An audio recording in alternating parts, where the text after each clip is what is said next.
Yes, good morning students. Today's summary for property, plant and equipment. आज हमने जो concept cover किया है वो सब्सिक्वेंट रिकॉग्निशन, ये कॉन्सेप्ट फुल्ली कवर्ड कर दिया मैंने।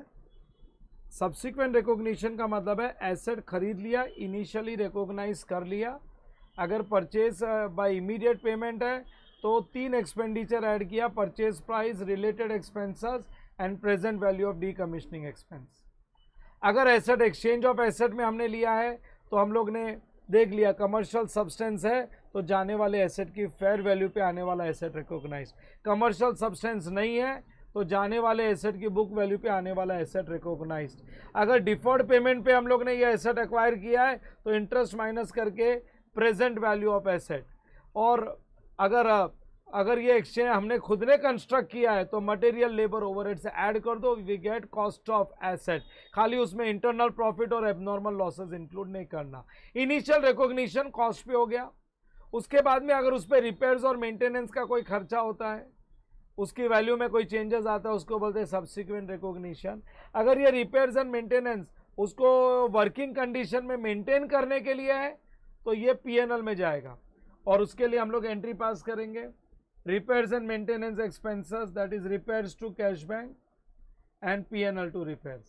लेकिन अगर ये रिप्लेसमेंट मेजर रिप्लेसमेंट है, रिप्लेसमेंट मेजर रिप्लेसमेंट का मतलब है अगर मेरे एसेट है और एसेट में इंजन, देखो मैंने एग्जांपल दिया हुआ है तुम लोगों को, ये देखो मैंने एक एग्जांपल दिया हुआ है, ये मशीनरी की टोटल वैल्यू है 2 लाख, जिसमें इंजन 80,000 का और ये इंजन की लाइफ है ना खाली 2 साल है, इंजन की लाइफ 2 साल है और वैसे मशीनरी की लाइफ है 10 ईयर्स।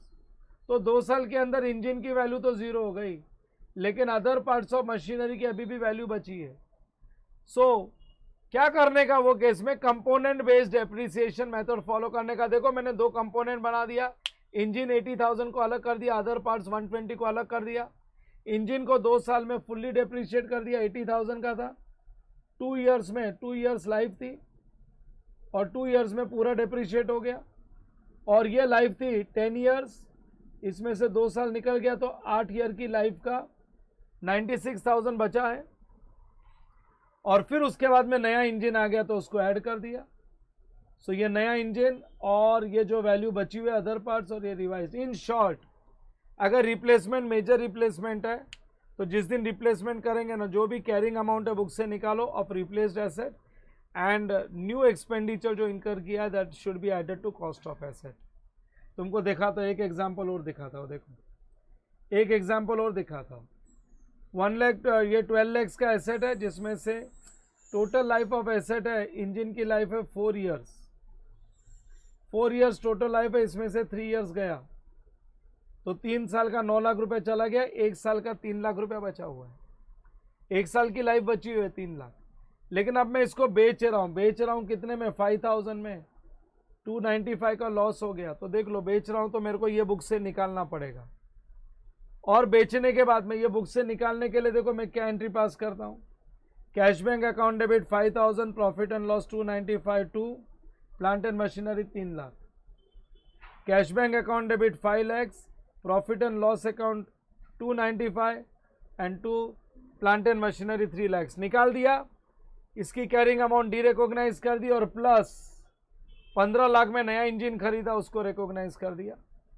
सो ये 15 लाख प्लस पुराना 5,60,000, क्योंकि 10 ईयर्स की लाइफ में 3 ईयर्स गया तो 7 साल की वैल्यू बची हुई है। सो ये 560, 15 लाख प्लस 560, 20,60,000 रिवाइज्ड वैल्यू। अरे जो मेरा लेक्चर बैठता है उसके लिए ये मजबूत रिकैप होता है, जो लेक्चर अटेंड करते हैं उनके लिए तो क्या 5 मिनट के अंदर सब हो जाता है। और एक इंस्पेक्शन कॉस्ट करवाया था। अरे इंस्पेक्शन कॉस्ट मतलब बड़े बड़े जो एसेट होते हैं ना, एयरक्राफ्ट है, शिप है ना, ये सब बड़े बड़े जो एसेट होते हैं, केमिकल बॉयलर्स है, ऑयल रिफाइनरीज है, इन पे हर 5 साल में, 4 साल में, एयरक्राफ्ट में 3 साल में इनका थरो इंस्पेक्शन होता है और इंस्पेक्शन में 50-50 लाख रुपए लगते हैं। तो एसेट के कॉस्ट के साथ अगर एसेट, एक शिप की लाइफ अगर 25 साल है, हर 5 साल में उसका इंस्पेक्शन कराना है कि वेदर इट इज़ ओशन वर्दी और नॉट, ओशन में फ्लोट हो पाएगी या नहीं हो पाएगी।